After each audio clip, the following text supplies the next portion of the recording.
Look at that. We're still far away, just to give you a view there, all the way down the road. See the game drive vehicles there. If you look very carefully, just there on the right hand side of the road, look at that. That looks amazing.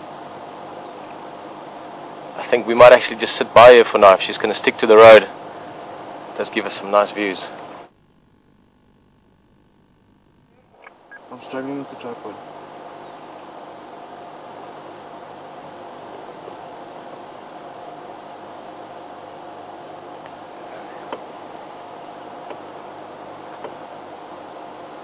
She's just busy walking down the road at the moment, but just looking at that tail movement, the way she's twitching the tail, something she's finding interesting to the right hand side. Busy marking. Ah, it looks amazing.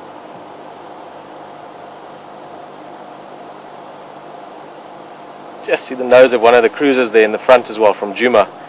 And again, you'll just see this leopard so comfortable with the surroundings, so comfortable with us being in the area. And you've already heard me call her a she. She is one of our favorite characters out here in the bush.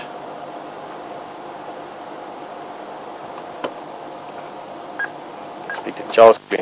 Charles.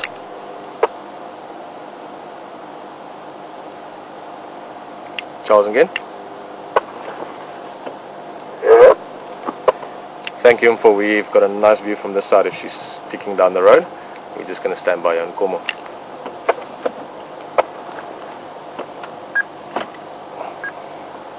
Sorry guys, just want to get this tripod ready. Guys, we're just going to stand by her. Like I said, for the moment it looks like she's actually going to head down the road. And again, we've got the benefit of sometimes better than human eyesight, because we can look far ahead of us. But just going to see if she doesn't come back on the road again, we'll move closer. But just want to see what happens from here.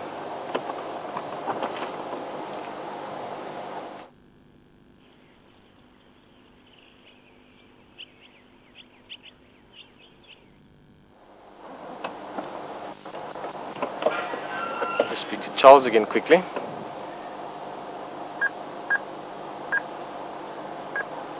I promise you I'll tell you who she is before we leave. Charles again?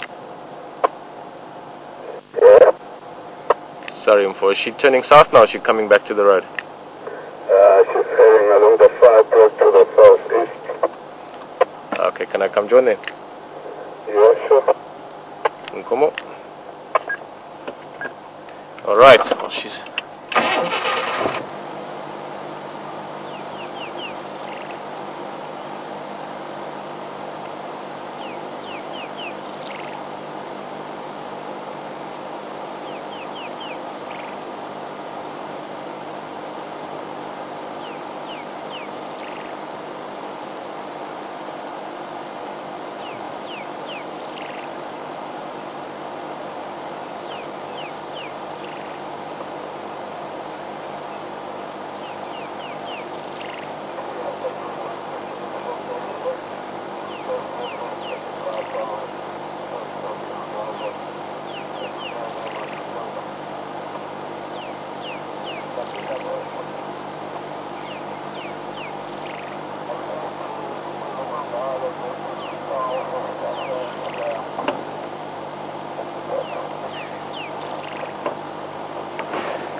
try and move about another 2 feet or so.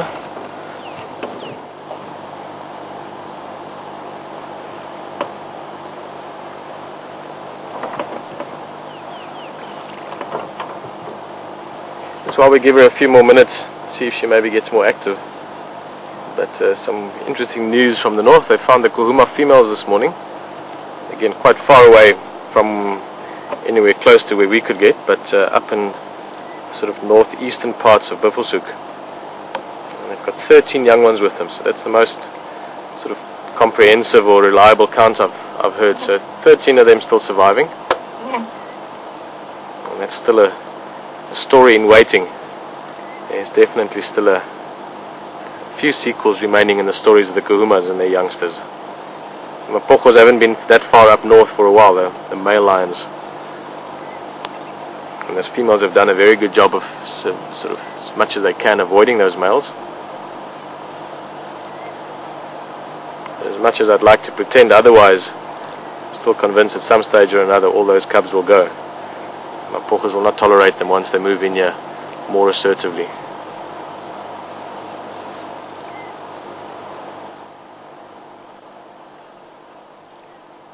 We have a question from Tom regarding Karula's cubs. We'd like to know how old are they getting and how much longer will they stay with Karula? Thank you, Ailey. Tom, I might not have the exact age at the moment, but they should be just about over a year old now. Just trying to think, a little bit over a year, a couple of months over a year old. And as far as we know, they're still alive and well. We haven't seen them in ages, but they'll stick with the mother normally until about 2 years old. A little bit younger sometimes, but roughly about 2 years old, and then at some stage just before that she'll go into estrus again and she'll mate, and then that's about the time when they become independent.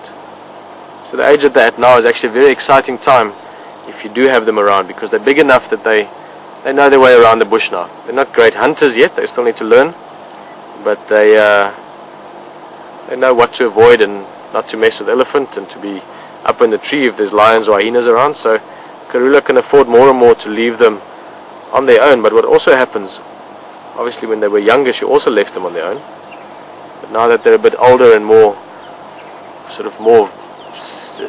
streetwise, I guess, is that quite often they'll be left in more open places. I remember a couple of years ago, early 2000s, when I was working, a safari female used to leave her cubs all the time at waterholes, Treehouse Dam, Gowrie Waterhole, and you'd have them there for 3, 4 days, 5 days, 6 days even, playing around and stalking birds and exploring. So hopefully some stage quite soon they'll be back this side, Western Gowrie area, and then we will get some spectacular viewing from them.